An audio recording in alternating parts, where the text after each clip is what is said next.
we go now, baby. Right back into the action for another day of the week. Welcome to the Monday edition. Before you bet, Aaron live right now when we covers YouTube and X channels. If you're watching on YouTube, hit that subscribe, hit that like button right down there. Great big show planned for you guys today. A lot to discuss. No NBA game tonight, but we're going to recap what we saw last night. Look ahead a little to Game 3 and a couple spots in Major League Baseball. Light board in MLB, but I have 3 bets that I do like very, very much. Okay, let's get right into it. Let's bring in my guy, my co-host for the day. My co-host always during the peak of NBA season. John, I'm bummed out, man. These playoffs, we were discussing it in our pre-show meeting. A lot of short series, a lot of 5-game series, a lot of blowouts. I had very high hopes for this series. Now, last night's game was decent. I guess it was fairly close, a push if you had the 7. But looks like we might be headed for a short series here, eh? Yeah, we were saying, even the Timberwolves Nuggets went 7, but it was just a ton of blowouts. Pacers Knicks went 7, ton of blowouts. The Mavs Timberwolves actually had some really good games coming down to the end, but it was over in 5. We really just haven't had a full series of a 7-game series, 5-point games every single time in these playoffs. I do think there's a lot of concern, obviously, with the Mavericks Celtics. We were talking about before, and like you were saying, the pre-show meeting, when the Mavericks started the season, their kind of identity was we're going to play in the 120s, 130s, and we know our point of attack defense isn't great, but when it comes down to the end of the game, we have Luka Doncic, we have Kyrie Irving. Then they kind of, they made trades, they changed rotations, they got into one of the best defensive teams in the NBA. I kind of do feel like the version of the Mavs we saw at the beginning of the year might be their only hope of getting back into this series. I think they might have to flip and play those guys who can score versus those guys who can defend, because the guys who can defend they're not hitting shots from the 3-point line. They're losing the 3-point battle a lot. And it was really concerning last night that the Celtics didn't shoot it well and they still, had a double-digit lead. So take the over in Game 3. Maybe, we'll see. I got to dig into that. Yeah, the best series in these playoffs very well might have been Knicks Sixers way back in round 1. There was a ton of drama there. That ended up going 6. But a bit of a bummer. So hopefully the Mavs can pick things up. But let's talk about the game last night. So what did last night prove to me? Well, it proved to me that the Celtics are a team that can have flaws and still win. You cannot say that about the Dallas Mavericks, so. They really need their supporting cast to step it up. If you look at the flaws, the Celtics showed plenty of them last night. They were ice cold from 3-point land. Notably, Jason Tatum, supposedly their best player, just 1 of 7 from 3. He had a lot of trouble finishing at the rim. But that's the thing with the Celtics. You have other guys that can pick up the slack. Drew Holiday and Derek White combined for 44 points. The box score for the Mavericks, if you want to induce vomiting here this morning, take a look at the box score for Dallas. They had 5 players on their bench that saw minutes in the game last night. They combined to score 9 points. Derek Lively, who's having a pretty bad series, was minus 15. So many just wide open misses from 3-point land for Dallas. It was disgusting. Boston sucked shit from 3-point land last night. The Mavericks were even worse. So I think they really blew the opportunity. Then you take a look at the Kyrie part of it. Just 16 points last night after scoring just 12 in game 1. He hasn't made a 3 yet in this series. Just a complete non-factor. Now, do I think he can bounce back and have a good game in game 3? I actually do think he can. He's been pretty inconsistent. If you look at his game logs throughout the playoffs, there was a couple games where he scored 12, 14, 15 points. So don't be surprised if he has a big game here in game 3. But yeah, that's my big takeaway. The Celtics can have flaws and win. The Mavericks cannot. What were your thoughts on the game last night? Pretty much what I just touched on. They have to close the gap on the 3-point shooting. To me, the Celtics, that's how they won all year. It's their emphasis every time they take the floor. But the Mavericks, the Mavericks offense runs, everything runs through Kyrie, Luka Doncic, and then the role players get involved, and they've been doing it all playoffs, where Derek Jones Jr., great corner 3-point shooter, PJ Washington, great corner 3-point shooter, Lively Gafford, it's alley-oops over the top, lots of lob threat, dunks that way. They've completely choked off Gafford and Lively with the lob threats. They've taken away the corner threes. And now the Mavericks offense is stuck in the scenario where like they're walking up the ball, they're playing half court, but it's like really just all the pressures on Luka and Kyrie, and like they're not getting the role players to score because they've decided to take away those role players. So I just think they have to make a change to the offense. I think you have to bring in, like they're talking on the broadcast, Tim Hardaway Jr. I do think I would bring in Tim Hardaway Jr., but Jaden Hardy's kind of the guy who's taken over for Tim Hardaway Jr. in that role. I might play both of them. Jaden Hardy is someone they're talking about. They're taking away the corner threes. He shoots, I think, 42% on those above the break 3-pointers. Those are the 3-pointers they're conceding to the Mavericks. So he's not the best defender. Tim Hardaway Jr. is not the best defender, but at some point, like, they're still getting blown by on defense and you're not scoring. So I feel like you're also down 0-2. So you got to shoot some shots here. I think Josh Hart brought up a good point. He talked about Buddy Hield, how he had 0 minutes in the series when they were playing the Knicks Sixers, and then they went back to Philadelphia, and all of a sudden he just played and scored like 20 points. I feel like Tim Hardaway Jr. could kind of be that guy, or Jaden Hardy could be that guy. I would love for Sportsbook to put up their props. Neither their props are up. I dare Sportsbook to put their props. I'm going to probably bet some other props if they do get posted. Oh my God, get Maxi Kleber off the goddamn court. Wide open bricks from 3. He's getting dunked on. They're targeting him on off. Oh my God, just a disaster. He had no business being on the court last night. Okay, let's talk about MVP, finals MVP odds, because it's pretty interesting discussion here. These are the odds over at DraftKings. Make sure you shop around, obviously, if you're going to be betting on these. Jason Tatum, plus 125. He's the favorite to win the finals MVP. My question is why?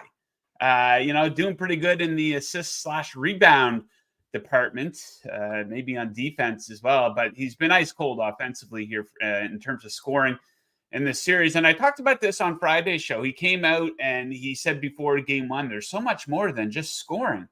Yeah, 100%. That's true. I think he kind of said that, though, to take a little bit of pressure off of himself. So I do think he is feeling that pressure when he has the ball in his hand. So no interest in taking Tatum to win MVP at plus 125, especially Jaylen Brown plus 175. Yeah, you can make a pretty good case for that. I wouldn't fault you for betting that. Luka at plus 600.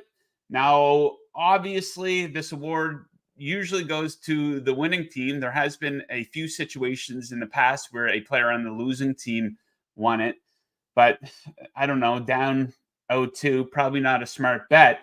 A bet that I do like, though, quite a bit, John, is Drew Holiday, plus 750 to win MVP.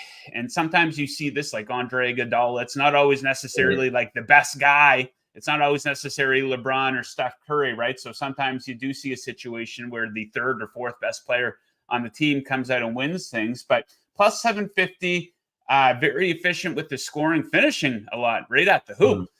So he's 3rd in points in the 2 games so far behind Luka and Jaylen Brown. 3rd in rebounds behind Luka and Tatum. 4th in assists. No turnovers. Playing great defense. So I like Drew Holiday, plus 750. What do you think of the MVP odds board for the NBA Finals? Yeah, I think it's interesting. Would you rank Jaylen Brown 1, or like Drew Holiday and Jaylen Brown both ahead of Jason Tatum? Yes. Yeah, I would. I think I would too. And I think it's like that defensive, Jaylen Brown's guarding Luka Doncic and Drew Holiday's guarding Kyrie Irving. So there's just that narrative of like, if the points is kind of close and Jason Tatum hasn't done anything to separate himself, it's not like he's had like a 40-point game or something. And then they also get that narrative of defense. Drew Holiday might especially get that narrative of defense with the way Kyrie Irving's playing, right? Because he's the primary defender on Kyrie Irving. It's kind of interesting to me. I like wanted to last night. I was like so close to betting into this market because I agree with you. I don't think Jason Tatum's the favorite at all. I just kind of feel like maybe we could wait till the Celtics go up 3-0, and like even if it's like even money, Jason Tatum versus Jaylen Brown, I feel like I have no problem. Like I think it's Jaylen Brown or Drew Holiday type thing. So I feel like I could just wait till it to get closer to the Celtics. Like it's like not over, but like maybe 3-0, 3-1 type thing, because it does feel like they're just going to keep Jason Tatum as the favorite. And even the thing is even if Tatum goes out and scores 35 points and they win game 3 and Brown and Holiday have like 20 with good defense, I would still be more inclined to bet those two. And I might get even longer odds because then the Tatum narrative might take off just a little bit. But I don't know. I'm people can help me out in the chat. You can message me on Twitter. I like Brown and Holiday. I just haven't really decided when to jump in yet because I feel like there might be a better price because I feel like I just think they're going to keep Tatum as a favorite. I don't think he's going to win. So yeah, Holiday might have a down game here in game 3. Might go up to 10-1 odds or something like that. So worth a consideration there as well.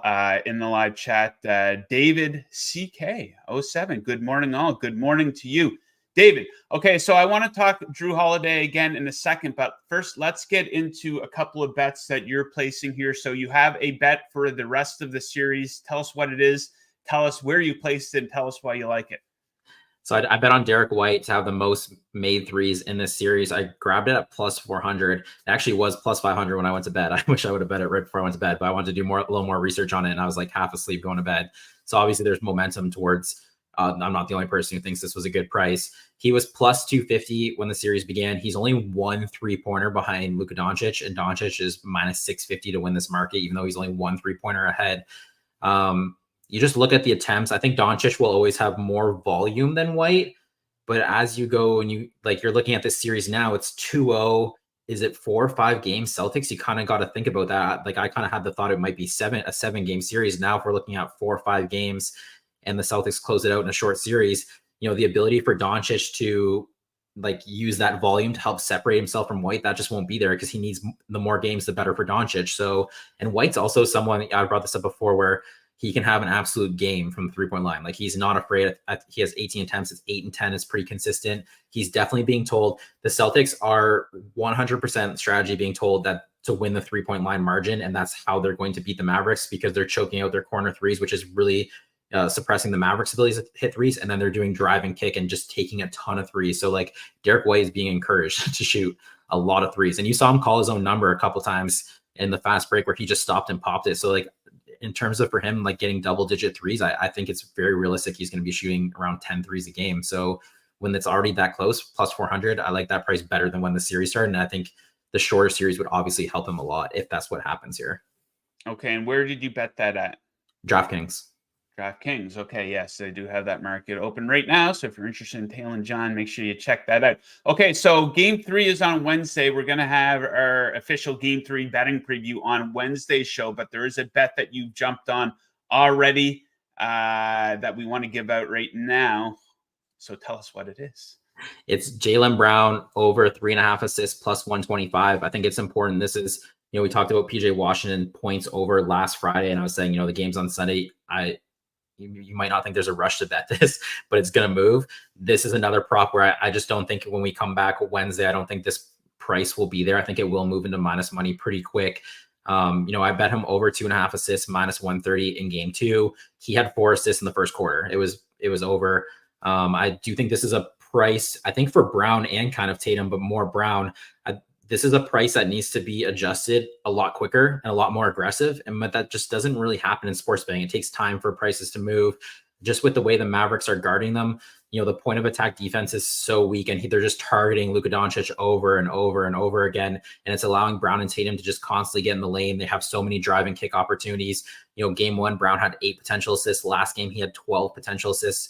Those are massive numbers for Jaylen Brown. That's just not normal for him. So when you're seeing 8-12 potential assists for someone, and it's 3.5 plus 125, you just you have to take it. And I just don't think there's anything the Mavericks can change that will take those potential assists away from Brown. If anything, I was talking about playing Jaden Hardy, Tim Hardaway Jr. more. Those are 2 defenders who are even worse at the point of attack. So that would just help Brown and Tatum even more in terms of getting those assists. This is a price I would jump on pretty quickly. It did move almost immediately when it was posted. So I wouldn't be surprised if you're looking at minus money here when we come back on Wednesday. Okay, before we get into the baseball and we chime in on the Caitlin Clark discussion, we kind of have to. I thought we were done with that on Friday. We'll talk about that after the baseball. I want to talk about, I saw someone on the Cover Social team tweeted this out about how the Bucks absolutely fucking blew it. A massive fuck up of epic proportions. What they did, another example of bending over for NBA players, backfiring with the Damian Lillard trade. They bring him on. How'd that work out? It didn't work out very well. The guy wasn't barely even available for the playoffs. And a big part of that is Drew Holiday, as a result of that, ends up going to their biggest rival, the Boston Celtics. And here he is, my pick to win NBA Finals MVP. And John, this is something we've said multiple times here throughout the season, throughout the playoffs, that The Milwaukee Bucks have simply made too many moves. So this is a rare double backfire. And we were saying that maybe they should have had something set up as part of that trade when they traded Holiday to Portland. Like, you probably can't work this into it, but something under the table. Okay, we're going to give you this guy, but you cannot trade him over to the Boston Celtics, because they absolutely blew it. I can't think of another example like this, but that backfired quite badly on the Bucks. And pretty crazy stuff. Bending over for a player, though. How many times have we seen this backfire? The Brooklyn Nets bending over for all those guys. How's that worked out? How's it working out for the Clippers bending over to Kawhi Leonard? You know who didn't bend over? The Miami Heat for LeBron James. No. He ended up leaving, but they've had decent success since he left. They haven't won an NBA championship. But they bent over for Giannis, and it backfired pretty badly, didn't it? Yeah, we're kicking around in the pre-show here that I don't know if it's possible. I don't know if it happens, but could you not toss like the Trailblazers an extra first round pick and a handshake agreement that you only trade him to the West? Because like they were going to flip him. You knew they were going to flip him. And then immediately it was so interesting because, there was kind of mixed reactions when they traded Drew Holiday with Damian Lillard. And then people were like, oh, keep Giannis superstar.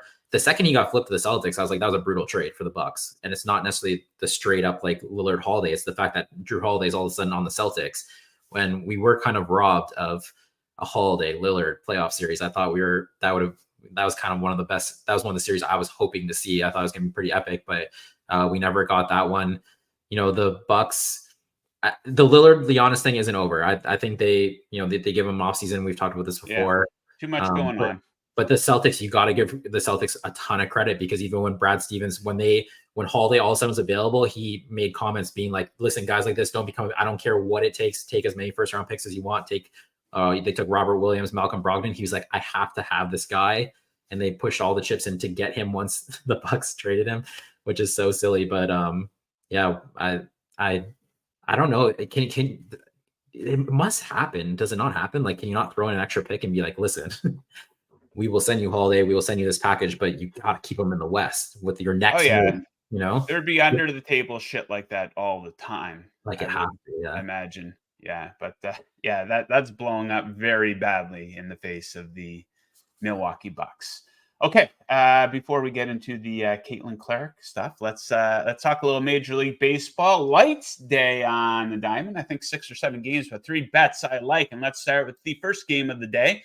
Down at that dump, Tropicana Field in Tampa Bay. I'm going to take the road team, the Baltimore Orioles, coming in at -142. So 2 massive advantages for the O's here, plus Corbin Burns is on the bump. A sparkling 2.26 ERA for Burns. The O's are 9-4 in his starts. Ryan Pepio starts for the Rays. So 2 right-handed starters here. Check out OPS versus right-handed pitching over the last month. Second for Baltimore versus 28th for Tampa Bay. Now, the other massive advantage is the back end. Check out the bullpens here. Polar opposites in terms of recent form. Over the last week, the Orioles bullpen has a 0.00 ERA. Meanwhile, Tampa Bay sitting there at 6.63. The O's are on a 9-2 roll on the road. Tampa Bay a 3-10 slide at home. Next up, let's go out to the West Coast. I think Seattle qualifies as the West Coast. I think John would agree with that. Logan Gilbert, some plus money here. Over 18.5 outs. The best number I got on this at the books I bet out at +128 over at Bet365. So this man goes deep at home. 19 or more outs in 4 of 5 starts at home with a beautiful .92 whip. He's taking on a White Sox offense who he should be able to dominate. They rank 27th in OPS versus righties. Over the last month, an early game offense has been a major issue for Chicago. I think I'm setting a record for swearing on the show here today. Hopefully I don't hear from anyone about that. They're 28th in runs scored in innings 1 through 5 on the season. So this should enable him to get off to a great start, keep that pitch count down, and go deep into this game. And now, let's wrap things up with one of the most provocative bet types in all of sports betting. Of course, I'm talking about the walk parlay. Today we will be pairing Dakota Hudson, and Arrighetti. the Astros, both over 1.5 plus 121. Beautiful spot here. Hudson, an absolute walk machine. He's walked at least 2 in 9 of 12 starts, 3 or more walks 6 times this season. The Twins are walking at a high percentage versus right-handed pitching. That's who he's facing. He's in Minnesota. They have the 7th highest walk percentage versus righties over the last month, but at home, the highest. They rank number 1. Now this guy's Spencer Arrigati. The Astros. Do we have any Spencer Arrigati fans watching the show today? Hit up the live chat. Let us know. This guy has walked at least 2 in all 10 of his starts this season. He's walked 3 on 6 occasions. The Giants are 10th in walk percentage versus right-handed pitching over the last month. So there you have it. My 3 picks for Major League Baseball on a late night. So, Caitlin Clark, John. I was telling producer Mick, I think last Friday afternoon, that I'm sick of talking about it. It was almost better when people didn't pay attention to the WNBA because the conversation gets so toxic and everyone wants people with an agenda, want to look at the race angle. Oh, yay, we get to talk about race again. It's not always that deep here, people. And like I said, I was sick of talking about it. Then here I am at Home Depot on Saturday morning, and I get the alert on my phone that Caitlin Clark didn't make the U.S. women's basketball team. And I thought, well, there must be more to this story. There must be a good reason. And it had something to do along the lines of they're concerned of the impression that Clark's fans might have if she's not getting enough minutes on the court, and the fans might not be happy. So I guess that's the reason why she didn't make the team. And that's complete and total ridiculous bullshit. And this really surprises me, John, because, the NBA or WNBA obviously has direct ties, a direct link to the NBA. And the NBA is probably the best sports league in the entire world at marketing its players. Meanwhile, you have the WNBA. This is the definition of fumbling the bag. So let me simplify this for everyone out there. The person who's in charge of this, quite simply, is stupid. And the WNBA, as a professional sports organization, is not ready for prime time. Even you go back to the WNBA preseason. Caitlin Clark's first preseason game was only available on the WNBA app, which you need to pay for. Like, that should have been on free TV. By the way, I looked it up. The WNBA commissioner is someone by the name of Kathy Engelbert. And Kathy Engelbert needs a little bit of help here. So, yeah, I'm shocked by this. WNBA is fantastic at marketing its players. You cannot knock them for that. But usually you have the situation like the sneaker companies get involved, and Nike has some sort of a role, and they're working with Basketball USA. And it just gets dumber and dumber. What do you think of Clark not making the team? I think it was crazy. And I've seen people making the argument of, well, who do you leave off? And I mean, obviously, a 41-year-old who's been there 6 times, probably. Yeah. Well, obviously, people are gonna, be there's gonna be someone left off who people feel like maybe is a better basketball player at this point in their career. But even look at the men's team. If you look at the men's team, they're not necessarily bringing the best roster that they possibly could. There's always an element that they bring, kind of like the next generation of players, a couple of them, so they can play with. And this year it's Anthony Edwards. I mean, he obviously deserves to be on the team too, but Tyrese Halliburton. And they're talking about if someone else sits out, it's probably going to be Paolo Banchero is the next guy who gets on the roster. And it's like those 3 guys, they want them playing with Kevin Durant, Stephen Curry, LeBron James, because they want that to be like passed down. If they were looking to put out the best roster, you could argue Kyrie Irving should be there over Tyrese Halliburton. Maybe not right now, not at this exact moment, but you could argue Kyrie Irving should be there. He's played for the national team a bunch. He's probably a more complete player at this point in his career. He's been very good on the international stage for them, but there's always that element of you got to keep your eye on the next generation moving up.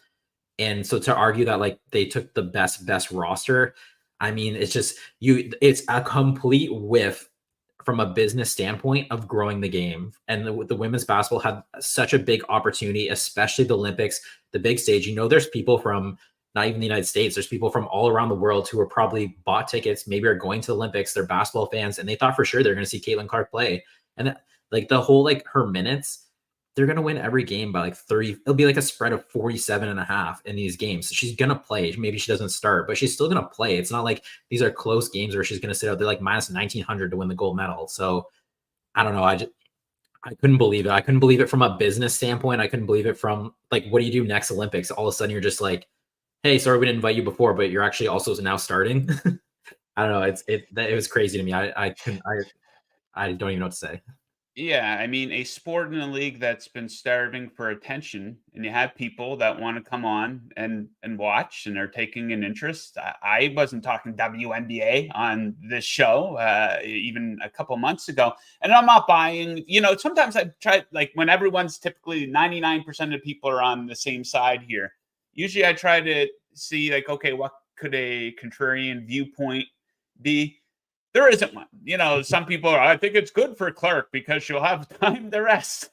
Give me a break here, guys. This is a young, healthy woman who really wants that opportunity. She's a killer out there and would have really liked the opportunity to get out there and compete and most likely win a gold medal. So now, hopefully this is the end of talking negative stuff about that's happening to Caitlin Clark. And it's funny. I'm no expert on women's basketball, far from it. But it's not like I could see if she was this woman who had a really pissy attitude and their stories came out of her treating people like shit and stuff like that. No, she seems like a very nice individual. She's always saying the right thing. There's no spite whatsoever. So I don't get it. But I do think someone's going to be stepping in here with this WNBA commissioner and saying, okay, we got to correct course here a little bit because this bad press just can't continue to go on all season. Absolutely ridiculous. Any final thoughts on that?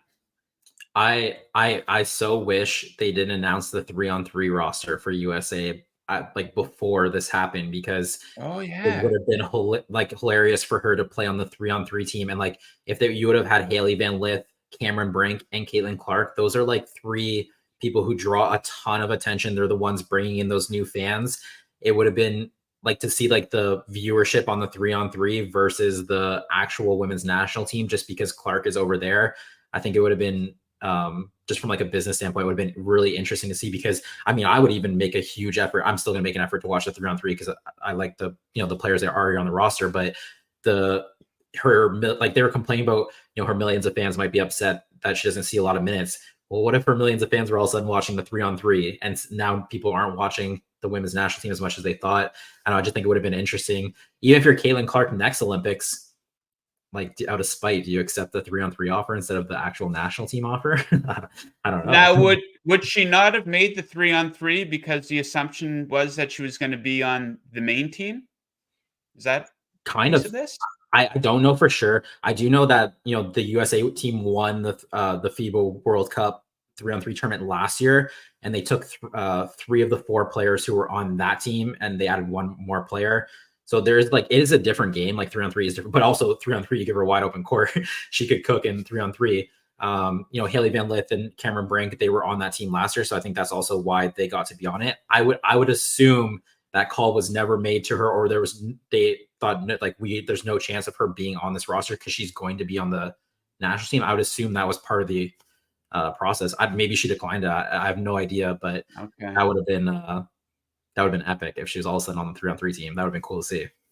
All right. There you have it. Our 10 minutes on WNBA because of Caitlin Clark, or WNBA and Olympic women's basketball. Maybe on Wednesday we'll have an Angel Reese segment, John. So study up. We'll see what happens between now and then. Hopefully something positive. I like to try to discuss the positive that's going on in sports. But yeah, this is too silly to avoid talking about. Okay.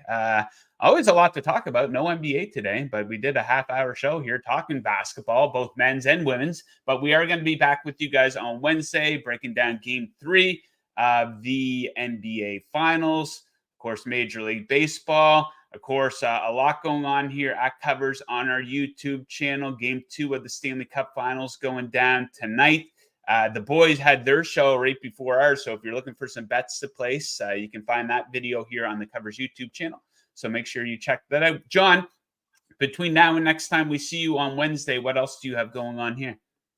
Well, tomorrow is Dinger Tuesday, so I'll definitely be participating in some home run props. I'll throw those into the picks page here at Covers. You can go to Covers MLB Picks. You'll see them in there. And then, I've kind of been keeping an eye on the NBA draft, but I'm also waiting for more NBA player props to pop up here on some of these subs for Game 3. So you can find my bets on X at Jon Metler, and I also put them into the picks page on the Covers website. And then tomorrow we are doing our release show with Adam Scherher. He went 2-0 in Game 1. So make sure to check in 10:30 a.m. tomorrow. Adam Scherher will be releasing props for Game 3. There we go. Covering it all here at Covers. So thank you guys very much for tuning into today's show. Best of luck with all of your bets here tonight. We'll catch you again on Wednesday. Time for lunch. Woo!